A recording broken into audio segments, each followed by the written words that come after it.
મિત્રો, આજે આપણે પેટને લગતી એક ખૂબ જ કોમન તકલીફ કે જેને આઈબીએસ કહેવાય છે એના વિશે વાત કરશું.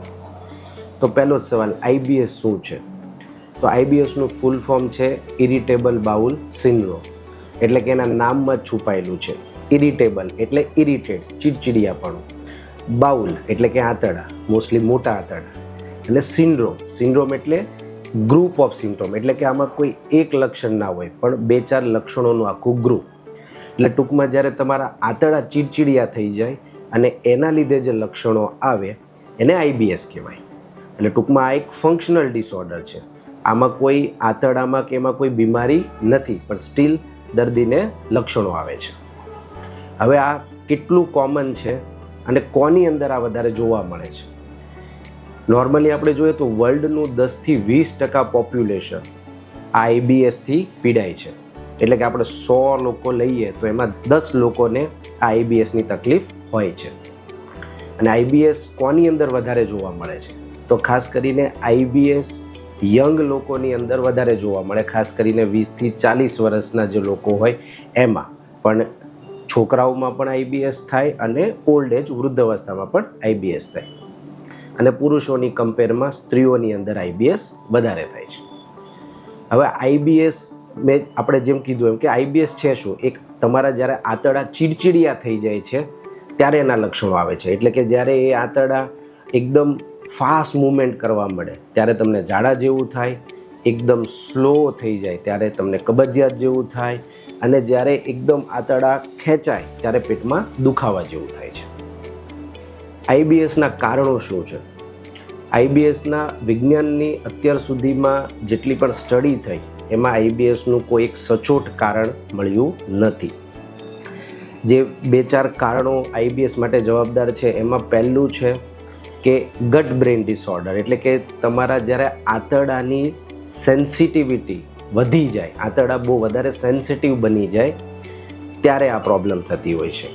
એટલે કે આંતરડાને જે નસો સપ્લાય કરે છે, આંતરડાના સ્નાયુઓને જે નસો સપ્લાય કરતી હોય, નસો જ્યારે બહુ વધારે પડતી સેન્સિટિવ થઈ જતી હોય ત્યારે આઈબીએસના લક્ષણો આવતા હોય છે.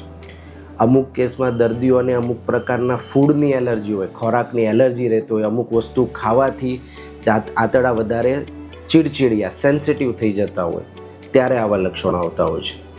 અમુક કારણોમાં જ્યારે તમને પાસ્ટમાં કોઈ ઇન્ફેક્શન થયું હોય, ખાસ કરીને પેટની અંદર કોઈ ઇન્ફેક્શન થયું હોય કે બીજી કોઈ જગ્યાએ ઇન્ફેક્શન થયું હોય ત્યારે આંતરડાની અંદર અમુક સારા બેક્ટેરિયા ખોરવાઈ જતા હોય છે અને ખરાબ બેક્ટેરિયા આવી જતા હોય છે. એના કારણે ઘણીવાર આઈબીએસ ડેવલપ થતું હોય છે.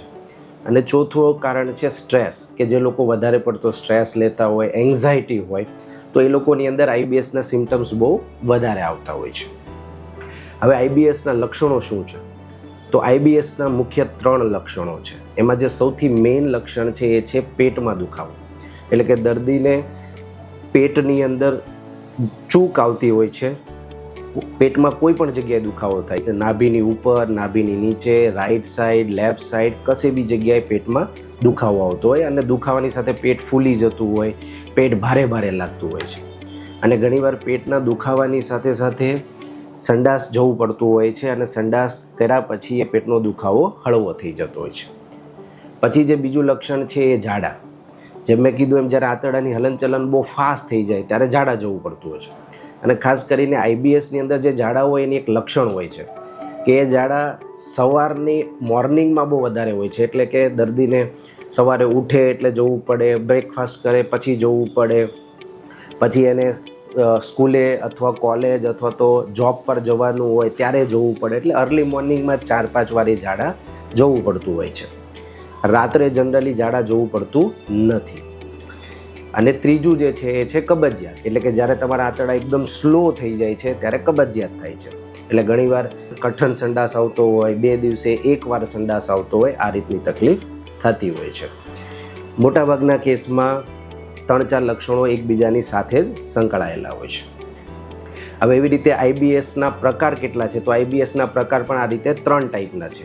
કે આઈબીએસ ડી એટલે કે ડાયરિયા, કે જેમાં ઝાડા વધારે રહેતા હોય, આઈબીએસ સી એટલે કે કોન્સ્ટિપેશન, કે જેમાં કબજિયાત વધારે રહેતું હોય, અને આઈબીએસ મિક્સ એટલે કે જેમાં ઝાડા અને કબજિયાત બંને રહેતું હોય છે. હવે આઈબીએસનું નિદાન કેવી રીતે થાય? તો મિત્રો જેમ મેં કીધું એમ કે આ એક કોઈ બીમારી નથી કે આ એક કોઈ રોગ નથી. એટલે આમાં જ્યારે બધા રિપોર્ટ કરતા હોઈએ છીએ ત્યારે બધા જ રિપોર્ટ નોર્મલ આવતા હોય છે.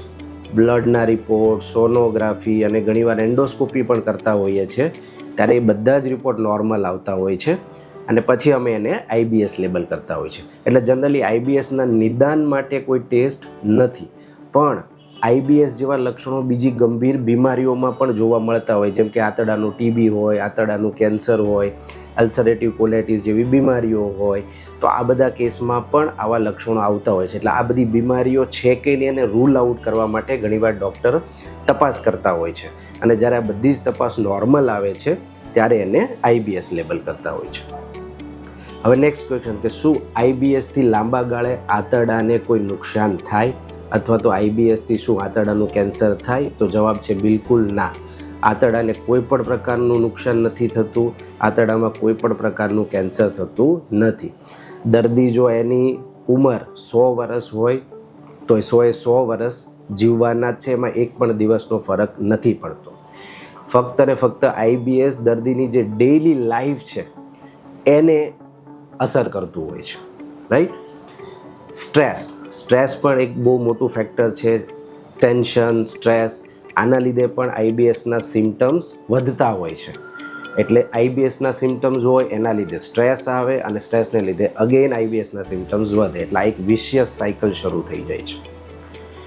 આઈબીએસના ટ્રિગર શું છે? આઈબીએસ કેના લીધે વધતું હોય છે? તો જેમ પહેલાં મેં કીધું એમ કે અમુક પ્રકારના ફૂડ એવા હોય છે, ખાસ કરીને junk food, spicy food, oily food, cold drinks, carbonated drinks, આ બધા ટ્રિગરિંગ ફેક્ટર કહેવાય કે જેના લીધે આઈબીએસના સિમ્ટમ્સ વધતા હોય છે. પછી અમુક દવાઓ એવી હોય છે, એન્ટીબાયોટિક હોય છે, પેઇન કિલર હોય છે, તો તેના લીધે પણ આઈબીએસના સિમ્ટમ્સ વધતા હોય છે. અને બીજું મેં કીધું એમ સ્ટ્રેસ, એન્ઝાયટી, એના લીધે પણ આના સિમ્ટમ્સ વધતા હોય છે. હવે આઈબીએસની ટ્રીટમેન્ટ શું છે? આઈબીએસ એક ફંક્શનલ ડિસઓર્ડર છે, રાઈટ. એટલે આમાં કોઈ એક દવા, એક મેડિસિન કે કોઈ એક ટ્રીટમેન્ટ નથી. મલ્ટીમોડલ અપ્રોચ એટલે કે મલ્ટીમોડલ ટ્રીટમેન્ટ આમાં કરવી પડતી હોય છે. એટલે કે આમાં દર્દીએ વધારે મહેનત કરવાની જરૂર હોય છે. તો સૌથી પહેલું તો જે ડાયટ અને લાઇફસ્ટાઈલ, આ બંને વસ્તુમાં દર્દીએ ચેન્જ કરવાનું હોય છે. ડાયટની અંદર એક તો પુષ્કળ પ્રમાણમાં પાણી લેવું પડે છે, હાઈ ફાઈબર રેસાવાળો ખોરાક લેવો પડે છે, લીલા શાકભાજી, junk food, oily food, spicy food, carbonated drinks, આ બધું ડ્રિંક્સ અવોઇડ કરવું પડે છે. બીજા નંબરમાં એક્સરસાઇઝ. રેગ્યુલર એક્સરસાઇઝ, એટલીસ્ટ અડધીથી પોણી કલાક જેટલી એક્સરસાઇઝ કરવી પડે છે. યોગા અને મેડિટેશનનો બહુ સારો રોલ છે આઈબીએસમાં. એટલે જે લોકોને, ખાસ કરીને જે લોકોને સ્ટ્રેસ, એન્ઝાયટી આ વધારે રહેતું, એમાં મેડિટેશન અને યોગાનો ખાસ એવો રોલ રહેતો હોય છે. અને લાસ્ટમાં મેડિસિન. અને મેડિસિન પણ ડૉક્ટર તમને તમારા સિમ્ટમ્સના અકોર્ડિંગલી આપતા હોય છે. જેને પેટમાં વધારે દુખાવો હોય છે એને એન્ટીસ્પાઝમોડિક ને એ રીતની મેડિસિન હોય છે. જેને ઝાડાની તકલીફ હોય છે એને એ પ્રકારની મેડિસિન હોય છે. જેને કબજિયાત હોય એને એ પ્રકારની મેડિસિન હોય છે. બરાબર મિત્રો, તો આઈબીએસ વિશે જો તમને બીજા કોઈ પણ ક્વેશ્ચન્સ હોય તો તમે અમને નીચે કમેન્ટ બોક્સમાં જણાવી શકો છો, જેથી અમે તમને આના વિશે આગળ વધુ માહિતી આપી શકીએ. અને જો તમને આ વિડીયો યુઝફુલ લાગ્યો હોય તો તમે આને વધુથી વધુ શેર કરજો, જેથી આપણા સમાજના વિભિન્ન ભાગોમાં આ વિડીયો પહોંચે અને આઈબીએસથી પીડાતા દર્દીઓને એક સાચી અને સચોટ માહિતી મળે.